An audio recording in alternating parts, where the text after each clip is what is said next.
Good morning students. आज हम lesson 19 मुहावरे और लोकोक्तियाँ पढ़ेंगे, क्लास 4th।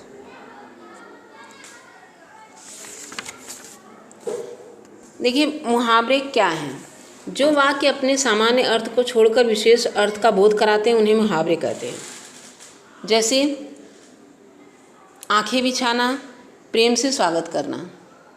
आंखें दिखाना, गुस्सा प्रकट करना। अंधे की लकड़ी एकमात्र सहारा। अब इसमें देखिए वाक्य प्रयोग भी होता है, ठीक है। आंखें बिछाना माने प्रेम से स्वागत करना। अब वाक्य प्रयोग में जब सचिन दिल्ली से लौट रहा था तो उसके घर वालों ने आंखें बिछा दी। आंखें दिखाना माने गुस्सा प्रकट करना। मैंने तुम्हारा क्या बिगाड़ा था जो तुम मुझे आंखें दिखा रहे हो। अंधे की लकड़ी एकमात्र सहारा।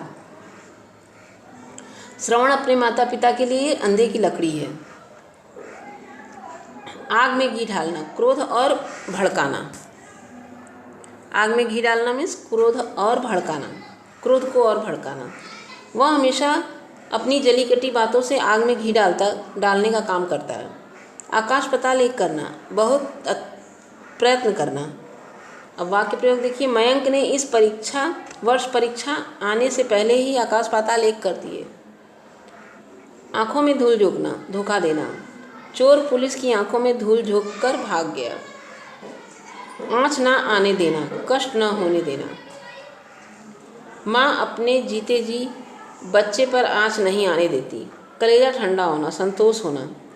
चोर को सजा दिलाकर मेरा कलेजा ठंडा हो गया। चोर को सजा दिलाकर मेरा कलेजा ठंडा हो गया। 9 देखिए, चुल्लू भर पानी में डूब मरना, अत्यंत लज्जा की बात। तुम इस साल भी फेल हो गए, चुल्लू भर पानी में डूब मरो। यहाँ देखिए, ईंट से ईंट बजा देना, तहस नहस कर देना। उंगली पर नचाना, वश में करना। ममता अपने पति को उंगली पर नचाती है। 12वां देखिए, कमर टूटना, हिम्मत हारना। इस महंगाई में तो गरीबों की कमर टूट गई। इस तरह आप सारे मुहावरे याद कर लीजिए, ठीक है। अब देखिए लोकोक्तियाँ। लोकोक्तियाँ क्या है? समाज के अनुभव के सार को लोकोक्तियाँ कहते हैं या कहावत कहते हैं। समाज के अनुभवों के सार को लोकोक्तियाँ या कहावत कहते हैं। लोकोक्तियाँ अक्सर जो है हम गांव देहातों में लोगों के मुख से सुनते हैं, और शहरों में तो हमें बुक में ही लोकोक्तियाँ जैसे कोई निबंध, कहावत या कहानी में कहते हुए दिखाई देते हैं और हम लोग उसे पढ़ते हैं। तो लोकोक्तियाँ क्या है यह हमें जानना बहुत ज़रूरी है। आम के आम गुठलियों के दाम, दोहरा लाभ। आम के आम गुठलियों के दाम का क्या अर्थ होगा? दोहरा लाभ। आजकल तो अखबार की रद्दी भी अपने आमों पर बिक गई, अपने दामों पर बिक गई। यह तो आम के आम गुठलियों के दाम वाली बात हो गई। सावन हरा न भादो सूखा, हमेशा एक जैसी स्थिति।